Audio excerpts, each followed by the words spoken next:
भगवान श्री कृष्ण अपने भक्तों की रक्षा करने के लिए किसी न किसी रूप में इस धरती पर अवतरित हुए हैं। ऐसी ही एक घटना मैं आपको सच्ची घटना आपको बताता हूँ। बहुत समय पहले की ज़्यादा बात नहीं है। वृंदावन के बाहरी इलाके में एक बुज़ुर्ग महिला रहती थी।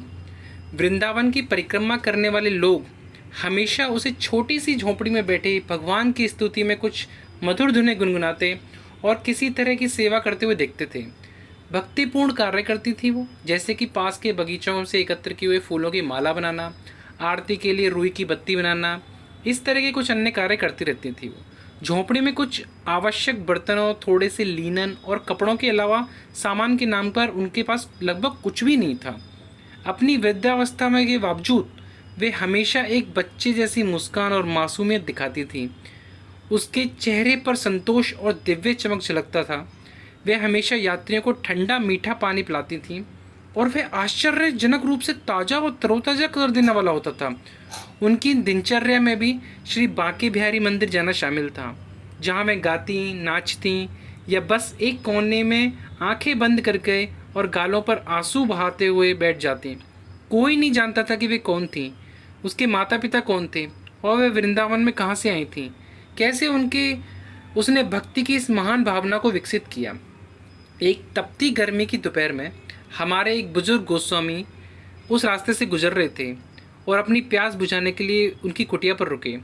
ठंडे मीठे पानी से अपनी प्यास बुझाने के बाद गोस्वामी जी ने उनसे बस इतना आग्रह किया कि वे अपनी कहानी सुनाएं, कि वे कौन थीं, कौन हैं, उनके माता पिता कौन थे और वे वृंदावन में कहाँ से आईं और उन्हें ऐसी भक्ति की महान भावना को अपने अंदर कैसे विकसित किया। तो वह महिला ने अपनी स्टोरी सुनाई और वो कहती हैं कि मैं मूल रूप से उत्तर प्रदेश के अलीगढ़ ज़िले की रहने वाली हूँ, जो मथुरा से लगभग 70 किलोमीटर दूर है। मैं गोपाल दास नामक एक स्कूल शिक्षक की बेटी हूँ। मैं परिवार में सबसे बड़ी थी और मेरे 2 छोटे भाई थे। हम एक छोटा, संतुष्ट और खुशहाल परिवार थे। हालांकि हमारे पास सीमित साधन थे, लेकिन हमें कभी भी अभाव महसूस नहीं हुआ, क्योंकि मेरे पिता एक समर्पित व्यक्ति थे और उनका ईमानदारी से मानना था कि केवल ईश्वर ही उनकी इच्छा पूरी कर सकते हैं। स्कूली शिक्षा के बाद जैसे जैसे मैं बड़ी हुई, मेरे माता पिता ने मेरे लिए एक उपयुक्त वर की तलाश शुरू कर दी। ईश्वर की कृपा से वे जल्द ही पास के एक प्रतिष्ठित और शिक्षित परिवार के संपर्क में आए और परिवार के एक लड़के को मेरे लिए पसंद किया और रिश्ता तय हो गया। इस क्षण के बाद से मेरे पिता परेशान हो गए, क्योंकि उन्हें नहीं पता था कि मेरी शादी के लिए पैसे कहाँ से आएंगे और वे पैसे कहाँ से जुटाएंगे। अंत में मेरे पिता स्वाभाविक रूप से अपने दोस्तों और परिचितों से कर्ज मांगने चले गए। उन्हें बहुत बड़ा झटका लगा, क्योंकि उनके सभी दोस्तों ने उन्हें यह कहते हुए खारिज कर दिया कि मेरे पिता पैसे कैसे लौटा पाएंगे, उनके पास तो इतने पैसे हैं ही नहीं। मेरी शादी का दिन करीब आ रहा था और शादी की व्यवस्था करने के लिए पैसे नहीं थे। शादी ब्याह में हमेशा पैसे की ज़रूरत होती है। दावतों, समारोह और दहेज आदि के लिए पैसों की जरूरत पड़ती है। मेरे पिता बहुत परेशान और तनावग्रस्त हो गए। पूरे दिन वे मेरी शादी के लिए पैसे का इंतजाम करने के लिए इधर उधर भटकते रहे, लेकिन उन्हें कोई सफलता नहीं मिली। वे अक्सर घर लौटने के बाद खाना नहीं खाते थे और उदास होकर सीधे सो जाते थे। वे अपने दोस्तों के व्यवहार से भी बहुत दुखी थे। आखिरकार मेरी शादी के सिर्फ 5 दिन बचे थे। मैंने देखा कि मेरे पिता का सामान जैसे बिस्तर, कपड़े, बर्तन, मिठाई, गहने वगैरह लेकर वे घर आ रहे हैं। मैं और मेरी माँ दोनों ही इस बात से बहुत हैरान थे कि मेरे पिता ने अचानक ये सब कैसे कर दिया, जबकि एक दिन पहले उनके पास बिल्कुल भी पैसे नहीं थे। पूछने पर मेरी माँ ने जब उनसे पूछा तो उन्हें पूरे आत्मविश्वास के साथ जवाब दिया कि उन्होंने अपना घर गिरवी रख दिया है और साहूकार सेठ लक्ष्मी चंद से पैसे उधार लिए हैं। यह सुनकर मेरी माँ को बहुत गुस्सा आया, क्योंकि उन्होंने लक्ष्मी चंद की बेईमानी के बारे में बड़ी कहानियाँ सुनी थी। कोई भी व्यक्ति जिसने लक्ष्मी चंद के पास अपना घर या ज़मीन गिरवी रखी थी, वह बर्बाद हो गया, क्योंकि उन्हें यकीन था कि वह उनसे कभी वापस नहीं ले पाएगा। लक्ष्मी चंद एक लालची धोखेबाज था, जो गरीब ब्राह्मणों को उनकी संपत्ति हड़पने के लिए खातों के रिकॉर्ड में हेराफेरी करने में माहिर था। वह डुप्लीकेट रिकॉर्ड रखता था, एक असली और दूसरा नकली। वह कानूनी मामलों में भी बहुत पारंगत था। उसी कट्टर वकीलों पर अच्छी पकड़ थी और इसलिए वह अपने कुकर्मों को अंदाज देने के लिए बेशर्मी से हेराफेरी करता था। मेरी माँ ने मेरे पिता को बहुत डांटा और हमारे घर में बहुत तनाव व्याप्त हो गया। मेरी माँ को यकीन था कि हम बर्बाद हो चुके हैं, लेकिन मेरे पिता ने मेरी माँ को शांत करने की पूरी कोशिश की। उन्होंने कहा कि उनका डर निराधार है और शादी के बाद वे लक्ष्मीचंद को पैसे जरूर लौटा देंगे और घर छुड़ा लेंगे। मेरी माँ को पिता की बातों पर संदेह हुआ, क्योंकि उन्हें लगा कि मेरे पिता शादी के बाद ज़्यादा बेफिक्र हो जाएंगे और कर्ज चुकाने में ज़्यादा ध्यान नहीं देंगे। हालांकि मेरी माँ का संदेह निराधार निकला, क्योंकि मेरी शादी के बाद मेरे पिता ने कर्ज चुकाने के लिए, पैसे कमाने के लिए दिन रात मेहनत की। 4 महीने की कड़ी मेहनत के बाद जिससे उनका स्वास्थ्य भी खराब हो गया, मेरे पिता कर्ज चुकाने में सक्षम हुए। अपनी अत्यंत सादगी के कारण मेरे पिता ने भुगतान की रसीद, गिरवी विलेख को रद्द करने और भुगतान करने के तुरंत बाद घर के कागजात वापस करने पर जोर नहीं दिया, बल्कि उन्होंने साहूकार की बात पर भरोसा किया और सोचा कि औपचारिकताएं कुछ दिनों में पूरी हो जाएंगी। बिना कोई रसीद लिए, बिना किसी काम को किए वो उन्होंने कुछ भी नहीं किया और ऐसे ही पैसे दे दिए उनको। भारत में हिंदू अपनी बेटी की शादी के बाद गंगा में पवित्र स्नान करना एक पवित्र कर्तव्य मानते हैं। मेरे पिता द्वारा ऋण चुकाने कुछ ही दिनों बाद मेरी माँ ने मेरे पिता पर गंगा तीर्थ यात्रा के लिए जोर डालना शुरू कर दिया। मेरे पिता के पास तब पैसे नहीं थे, इसलिए उन्होंने थोड़ा सा इंतज़ार करने के लिए कहा, लेकिन मेरी माँ ने जोड़ दिया और भगवान ही जाने कहाँ से उन्होंने यात्रा के लिए कुछ पैसे का इंतजाम किया। फिर मेरे माता पिता गंगा तीर्थ यात्रा पर चले गए। जिस दिन वे लौटे, मेरे पिता को एक रजिस्टर्ड डाक पत्र मिला। जब उन्होंने पत्र पढ़ा तो वे अविश्वास में गिर पड़े। ये दस्तावेज एक अदालती नोटिस था, जिसे किसी और ने नहीं बल्कि दुष्ट लक्ष्मीचंद ने भेजा था। इसमें लिखा था कि अगर एक निश्चित तिथि तक मेरे पिता ने ब्याज सहित ऋण नहीं चुकाया तो घर जब्त कर लिया जाएगा और मेरे पिता को बाहर निकाल दिया जाएगा। उस नोटिस को पढ़कर ऐसा लगा कि मेरे पिता की सारी ज़िंदगी ख़त्म हो गई। उन्होंने ईमानदारी से पूरा कि ब्याज सहित कर चुकाया था, तो फिर वह नोटिस क्यों? वे एक सीधे साधे व्यक्ति थे जो कभी कोर्ट नहीं गए थे। उनके लिए कोर्ट एक भयानक जगह थी, जहां अमीर और ताकतवर लोग खुलेआम कानूनी दांव-पेच करके गरीबों और असहायों को ठगने के लिए केस को अपने पक्ष में मोड़ते थे। कोर्ट एक ऐसी जगह थी जहां हर दिन सच्चाई और ईमानदारी की हत्या होती थी और हर पल झूठ का बोलबाला रहता था। कोर्ट की इमारत की हर ईंट सांप के खूनी दांतों की तरह थी, जो किसी भी मौके पर असहाय और दीन दुखियों पर वार करने के लिए तैयार थी। फिर भी मेरे पिता ने हिम्मत जुटाई और अपने दोस्तों से मदद मांगी। एक बार फिर से सभी ने उन्हें नज़रअंदाज कर दिया। उन्होंने यह कहते हुए मेरे पिता की मदद करने से इनकार कर दिया कि जब मेरे पिता ने उनके सामने लक्ष्मीचंद को पैसे नहीं लौटाए, तो उनमें से कोई कैसे भी केस की गवाही कैसे बन सकता है, कोई कैसे उनकी गवाही दे सकता है जब उनके सामने ही पैसे नहीं लौटाए उन्होंने। इसके अलावा लक्ष्मीचंद एक ताकतवर और प्रभावशाली व्यक्ति था, इसलिए कोई भी उनसे दुश्मनी नहीं करना चाहता था। एक बार फिर मेरे पिता निराशा में डूब गए। वे निराश हो गए और पूरी तरह से अपना संतुलन खो बैठे। उन्हें दुनिया की चाल देखकर आश्चर्य हुआ। ये दुनिया कितनी अजीब है। ब्याज सहित कर्ज चुकाने के बाद भी उन्हें कोर्ट का नोटिस थमा दिया। अगर उन्होंने मकान नहीं खाली किया तो उनका क्या होगा? यह सोचकर ही उनके रोंगटे खड़े हो गए। उन्हें कोर्ट में घसीटा जाएगा, अपमानित किया जाएगा, जज, वकील और लक्ष्मीचंद के सामने गिड़गिड़ाने को मजबूर किया जाएगा। उनके परिवार की इज्जत मिट्टी में मिल जाएगी और ना जाने क्या क्या वे सोचने लगे। मेरी माँ ने मेरे पिता के माथे पर हाथ रखा। मेरे पिता तेज बुखार से तप रहे थे। अगली सुबह मेरे पिता उसी हालत में उठे। उन्होंने लक्ष्मीचंद के पास जाकर पूछने का फैसला किया कि वह सब क्यों कर रहा है। मेरी माँ ने झगड़े की आशंका से मेरे पिता के साथ जाने का फैसला किया। जब मेरे पिता लक्ष्मीचंद के घर पहुँचे तो उनका गर्मजोशी से स्वागत किया और उनके लिए चाय नाश्ता परोसा। लक्ष्मीचंद ने मेरे पिता के पैर छुए और उनका हालचाल पूछा। मेरे पिता के पूछने पर लक्ष्मीचंद ने स्वीकार किया कि मेरे पिता ने ब्याज सहित पूरा कर्ज चुका दिया है। उन्होंने कहा कि उन्हें मुख्य रकम से मेरे पिता के घर में से ज़्यादा उनके घर में दिलचस्पी है। वो उनका घर लेना चाहता है और वह किसी की भी कीमत पर उस घर को लेकर रहेगा। उन्होंने मेरे पिता को घर के लिए चुकाई गई सारी रकम भी देने की कोशिश की। उन्होंने कहा कि अगर मेरे पिता ने प्रस्ताव स्वीकार नहीं किया तो उन्हें अदालत में उत्पीड़न का सामना करना पड़ेगा। मेरे पिता ने लक्ष्मीचंद से ऐसा ना करने की विनती की और कहा कि अगर वे घर खाली कर देंगे तो वे अपनी पत्नी और 2 बेटों के साथ कहाँ रहेंगे। इसके अलावा घर उनकी पुश्तैनी संपत्ति थी और वे इतनी कीमती चीज़ को नहीं छोड़ सकते थे। लेकिन इसका कोई फ़ायदा नहीं था, क्योंकि लक्ष्मीचंद ने झुकने से इनकार कर दिया था। उन्होंने मेरे पिता को चेतावनी दी कि वे उसे सही और गलत ना बारे में ना सिखाएं। उन्होंने जोर देकर कहा कि उन्होंने मेरे पिता के सामने एक प्रस्ताव रखा है।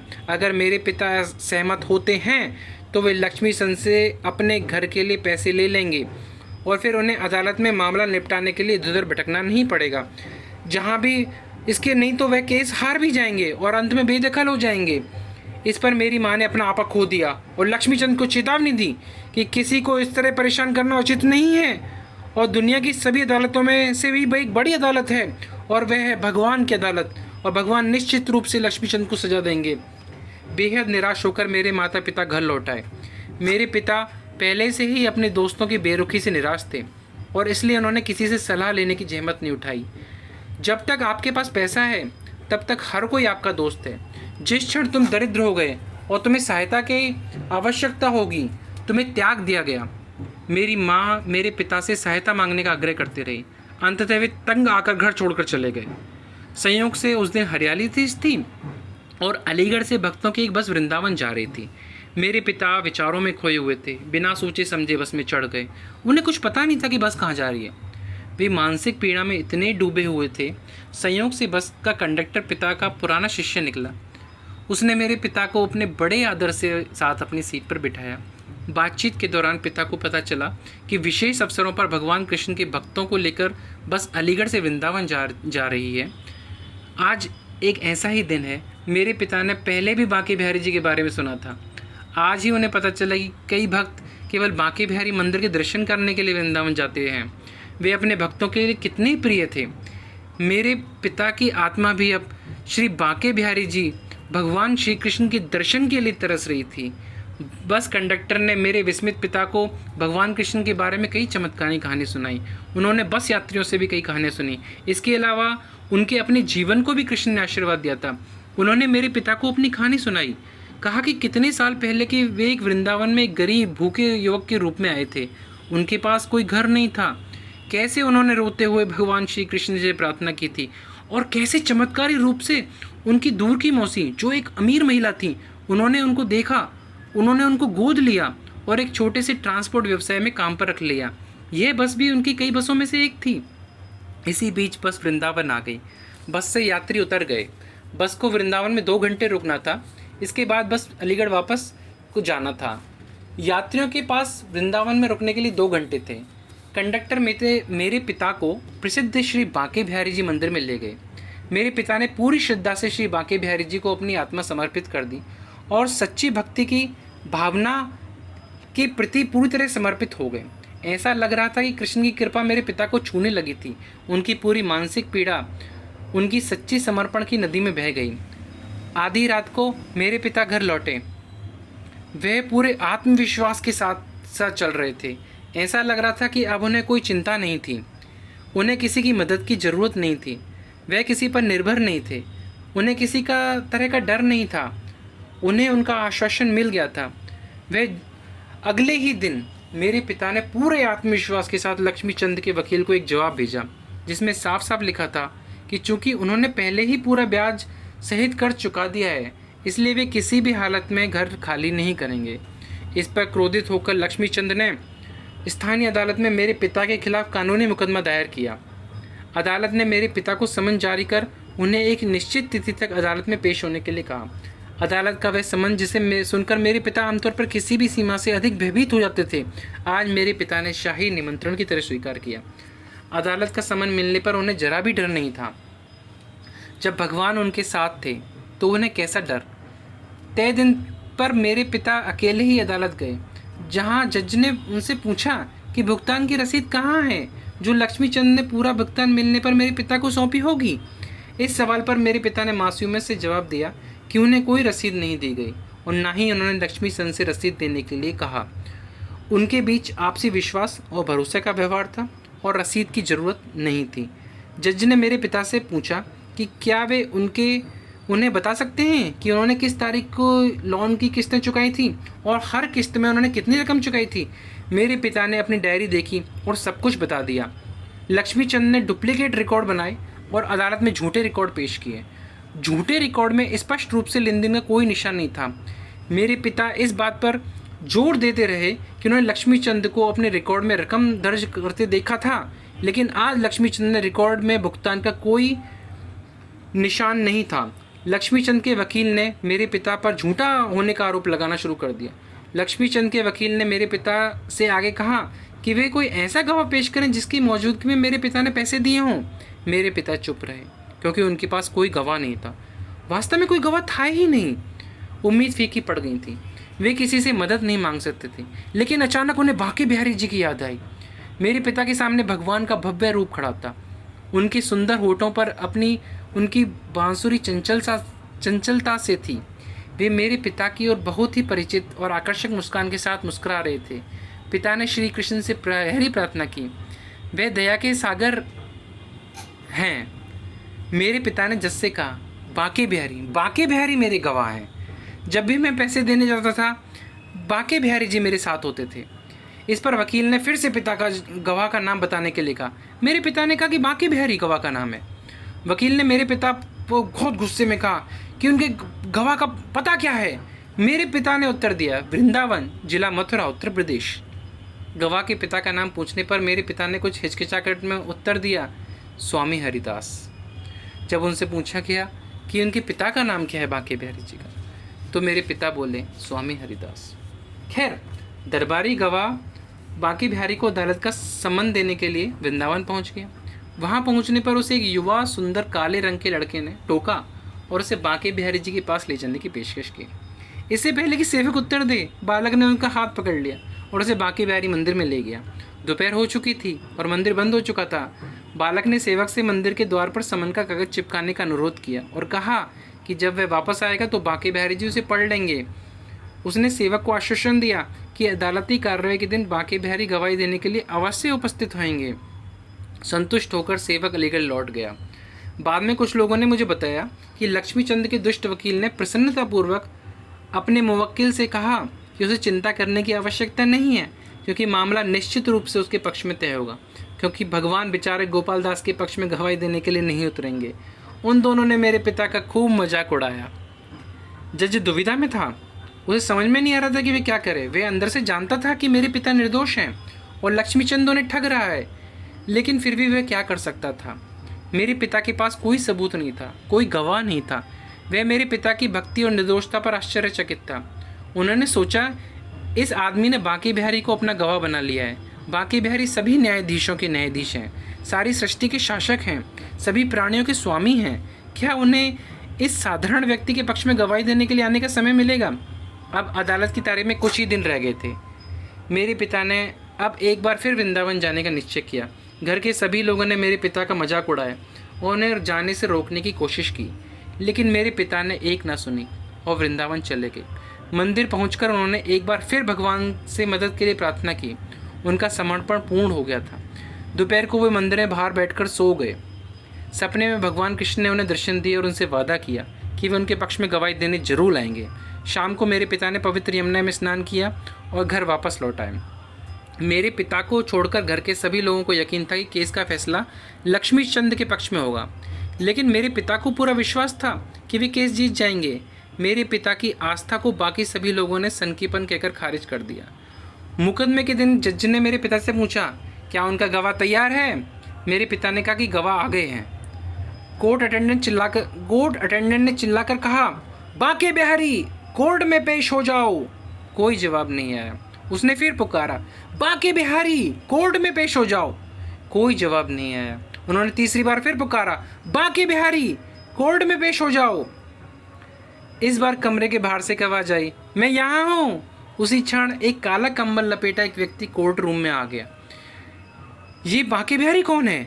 क्या तुम गोपाल दास के गवाह हो? जज ने रहस्यमयी अजनबी व्यक्ति से पूछा।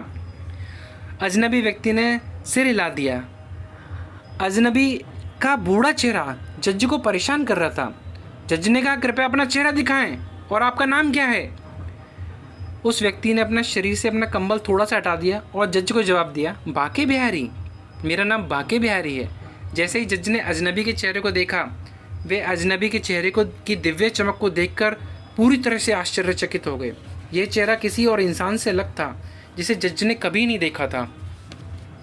यह कोई इंसानी चेहरा नहीं था, यह स्वयं भगवान का मुख था। जज के हाथ से कलम छूट गई और वे अपना सुध-बुध खो बैठे। अजनबी व्यक्ति बोला, गोपाल दास ने लक्ष्मीचंद को एक एक पाई सहित लौटा दी है और उस लेन देन का हिसाब भी पूरा दिनांक सहित बता दिया और उस फाइल के बारे में बताया कि वह फाइल कहाँ रखी है। लक्ष्मीचंद ये सब सुनकर कांपते रहे और उनके वकील भी इधर घूमते रहे। कुछ मिनट बाद जज को अपना होश आया, अपना संयम काबू पिया और गवाह से पूछा, क्या तुम उस फाइल को पहचान सकते हो? तो गवाह ने कहा कि हाँ, मैं बिल्कुल पहचान सकता हूँ। तो न्यायाधीश ने और उनके गवाह और गोपाल दास, लक्ष्मीचंद और लक्ष्मीचंद के वकील और 2 कोर्ट अटेंडेंट्स के साथ लक्ष्मीचंद के कार्यालय पर जाने का आदेश दिया और वह उस कार्यालय पर गए और उस गवाह ने उस फाइल को पहचाना और लक्ष्मीचंद रंगे हाथों पकड़ा गया। और उसके बाद जज ने वापस पलट कर देखा तो वहाँ से वो वृद्ध व्यक्ति गायब हो चुका था। इसके बाद उन्हें समझ में आया, अरे ये तो स्वयं श्री बांके बिहारी जी थे, स्वयं श्री भगवान श्री कृष्ण मेरे कोर्ट में आए हैं। उसके बाद मेरे पिता ने उस दिन से अपना घर बार सब छोड़ दिया और वृंदावन में चले गए। उससे अगले ही दिन जज ने भी अपनी नौकरी छोड़ दी और संत बन गए और उन्हें अपना सारा जीवन श्री कृष्ण को समर्पित कर दिया। इतना ही नहीं, इस घटना से जुड़े सभी लोग जो किसी भी तरीके से जुड़े हों, जल्दी ही अपने घर बार और अपने बिजनेस को छोड़कर वृंदावन की दिव्य छटा में खो गए और अपना शेष जीवन वृंदावन में ही व्यतीत करने लगे। और क्यों ना हो, ये सब दुनिया उनके लिए बेकार हो गई और मैं भी। मेरा मानना है कि बिहारी जी को ये कष्ट मैंने ही दिया है, क्योंकि मेरी शादी के लिए ही मेरे पिता ने कर्ज लिया था और यह सब मेरे ही कारण हुआ है। मैं वास्तव में नहीं जानती कि मैं उनके प्रति अपनी गहरी श्रद्धा कैसे व्यक्त करूं। मैं हमेशा यही रहती हूं और इसी प्रतीक्षा में रहती हूं कि वे दोपहर में मेरे पास आएंगे और दिन भर गायों को दौड़ाते दौड़ाते पानी मांगने के लिए मेरे पास आएंगे, जैसे वे अलीगढ़ के दरबार में आए थे। तो ये थी एक सच्ची कहानी। अगर आपको ये कहानी अच्छी लगी हो तो प्लीज़ चैनल को सब्सक्राइब कीजिए, लाइक कीजिए। मैं ऐसी ही आपके लिए और भी कहानियाँ लेके आता रहूँगा। धन्यवाद। श्री राधे राधे। बांके बिहारी जी आप पे कृपा बनाए रखें। जय श्री राधे कृष्णा। जय जय श्री राधे।